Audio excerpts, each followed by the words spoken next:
Hi friends, it's my India, it's my duty team. వీళ్ళది కడప ఇందిరానగర్. ఈ ఇంట్లో ఈ ముగ్గురు పెద్దవాళ్ళు మాత్రమే ఉంటారు, వీళ్ళకి ఎవరూ లేరు.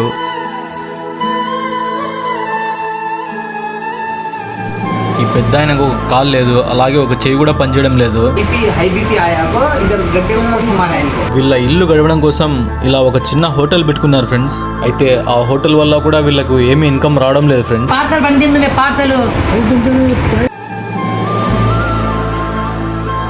డైలీ ఫుడ్ మిగిలి వేస్ట్ అవుతుంది.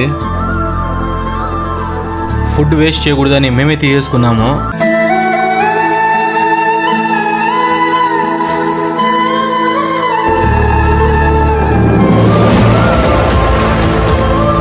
को इमरान भाई अगर को हमारे टीम वाले भेज दिए तुम देवर को తీసుకున్న ఫుడ్ని కడప రిమ్స్ హాస్పిటల్లో పనిచేసాం ఫ్రెండ్స్.